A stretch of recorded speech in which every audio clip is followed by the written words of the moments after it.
Imagínate que eres propietario de una casa, es decir, eres propietario de un patrimonio y como propietario de una casa que eres, tienes un montón de derechos como de obligaciones. Tienes que pagar el IBI, encargarte del mantenimiento de toda la comunidad de vecinos, etcétera, etcétera, a la vez que tienes una serie de derechos. Es decir, tú eres el único que decide quién vive en tu vivienda. Pues bien, estos derechos y obligaciones que surgen sobre cualquier derecho sobre el que seas titular vienen a conformar lo que llamamos y denominamos en derecho civil patrimonio.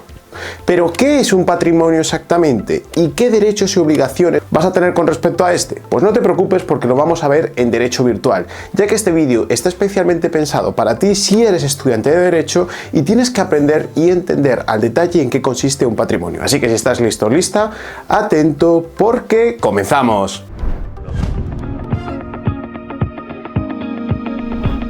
Bien, empecemos por lo primero de todo. ¿Qué es un patrimonio? Bueno, el patrimonio básicamente es la cuantía que te queda tras coger los activos de una persona y restarle posteriormente los pasivos. Y vale tanto para las personas físicas como las personas jurídicas. De esta forma, imaginemos que Samuel es dueño de un piso en Gran Vía y tiene un SEAT Ibiza del 2008. Estos serían sus activos. Sin embargo, si tiene una deuda que alcanza los 2.000 euros, pues estos 2.000 euros también serían sus pasivos. De tal forma que el patrimonio en derecho civil va a estar compuesto tanto por los derechos como por las obligaciones que tiene una persona, es decir, tanto sus activos como pasivos. Pues bien, dicho esto, vamos a ver las características del patrimonio que te pueden preguntar en cualquier examen. Bien, la primera característica es su instrumentabilidad, debido a que la existencia del patrimonio trae consigo un fin en sí mismo. ¿Y cuál será esa finalidad? Pues efectivamente demostrar las posesiones que tiene cada persona. ¿Cuándo será útil esta información? Por ejemplo, en el caso de una herencia sería útil conocer el patrimonio que ha fallecido, pero también sería útil a la hora de recibir un préstamo bancario, pues el propio banco precisará conocer todo sobre tus derechos patrimoniales y deudas. En segundo lugar, nos referimos a la unidad, puesto que el patrimonio se considera en su conjunto y no tiene en cuenta con los elementos que lo conforman. Con ello está relacionado también la siguiente nota característica, la identidad, y esto es así porque igualmente el patrimonio guarda independencia con los bienes o deudas que lo constituyan. En tercer lugar, otra nota característica del patrimonio es su indivisibilidad, porque una persona solamente podrá tener un patrimonio, es obvio, ¿no? Es decir, aunque David sea la persona más millonaria del mundo, únicamente tendrá un patrimonio y no podrá conformar un nuevo patrimonio. ¿Por qué? Porque se trata de un conjunto en el sí mismo en el que no cabe división. En cuarto lugar, otra característica del patrimonio es su inembargabilidad, porque nunca se podrán embargar todos los derechos, bienes y obligaciones de una persona. ¿Esto significa que no se pueden embargar todos los bienes de una persona? Sí que se puede hacer, pero se debe hacer de forma individualizada, no pudiendo un juez ordenar la embargabilidad entera de un patrimonio porque sí. Y luego, una última característica del patrimonio es su intransmisibilidad, ya que si bien es cierto que se podrán transmitir los bienes que lo incluya, no podrá hacerse lo mismo con su totalidad, es decir, con el patrimonio.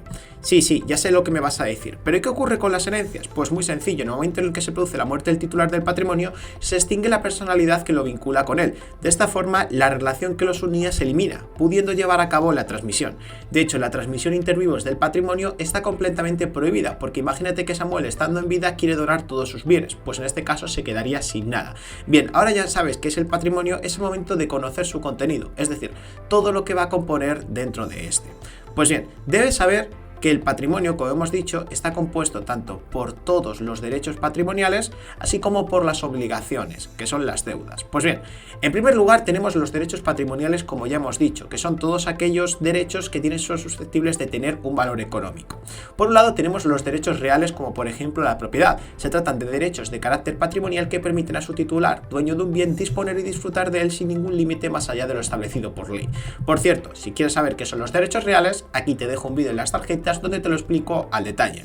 De esta forma, si Carlos tiene la propiedad de una vivienda en Barajas, el usufructo de un chalet en Guadalajara y la posesión sobre unas fincas ubicadas en Logroño, todos ellos son derechos reales y por tanto formarán parte de los activos del patrimonio.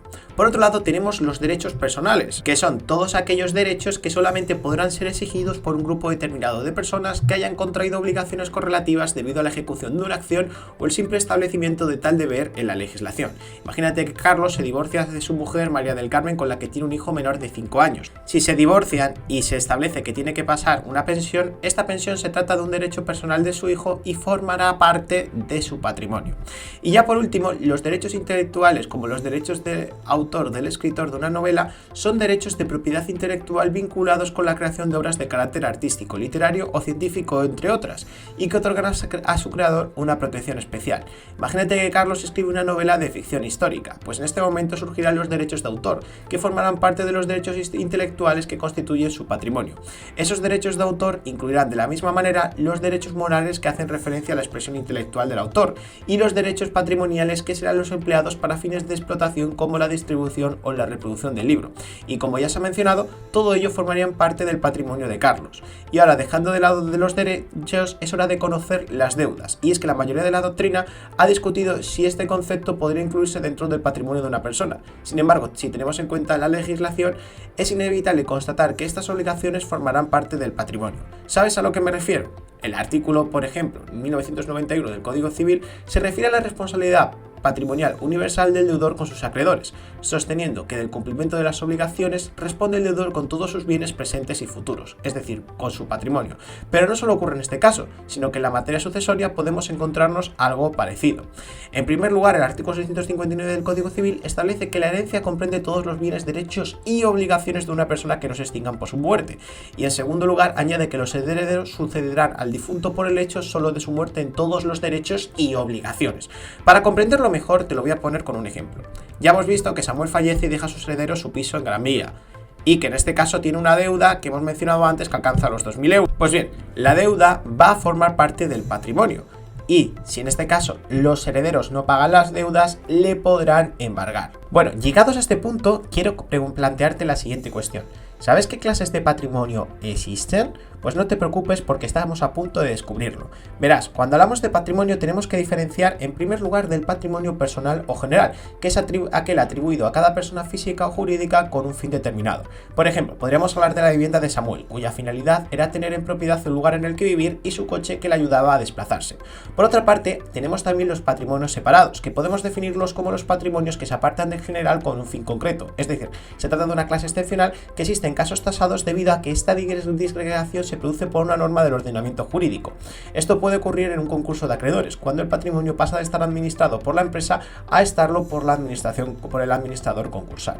Sin embargo, también existen los patrimonios colectivos, cuya pertenencia radica en más de una persona. Es decir, todos los bienes sujetos al patrimonio pertenecen a más de una persona. Ejemplo típico, las sociedades de gananciales. Si Samuel y Lisa están casados en gananciales, pues el patrimonio será colectivo, porque los bienes y deudas pertenecerán a ambos por igual. Y la última clase que estudiaremos serán los patrimonios en situación interina, que igualmente están formados tanto por un conjunto de relaciones jurídicos, pero que a diferencia de los anteriores no presentan en principio un titular definitivo. Y es que imagínate que Samuel se divorcia y posteriormente desaparece. Pues durante el tiempo en el que se le considera ausente, su patrimonio no tendrá un titular definitivo, puesto que se desconoce si ha fallecido o no. Hay que añadir que en el caso de que estuviera vivo, el patrimonio continuaría siendo suyo, pero si hubiera fallecido, el patrimonio pasaría a sus herederos. Ahora bien, más allá de los mencionados con anterioridad, debes saber que existen otros tipos de patrimonio, como el patrimonio histórico, cultural o nacional, que pertenecen al Estado y que cuentan con su propia regulación. Un ejemplo de ellos podría ser el Palacio Real o la Alhambra de Granada. En resumidas cuentas, el patrimonio es un conjunto de relaciones jurídicas con contenido jurídico que es ostentado por una persona física o jurídica y que genera una serie de derechos y obligaciones. Recuerda además que existen diferentes clases de patrimonio, como es el patrimonio personal, que es aquel atribuido a una persona física, o el patrimonio colectivo, cuya pertenencia radica en un conjunto de personas. Por último, quiero que sepas que si este vídeo te ha sido de utilidad, en nuestra academia tenemos cientos, si no miles de vídeos, donde te explicamos cada uno de los conceptos jurídicos del derecho para que los entiendas mucho más rápido en cursos de 5 horas. De esta forma podemos conseguir que apruebes asignaturas completas de derecho en menos de una semana. Lo mejor es que ahora puedes probarlo totalmente gratis. ¿Cómo? Dándole al botón de las tarjetas que encontrarás por aquí. Así que nada, eso es todo. Un saludo y nos vemos en la clase que viene.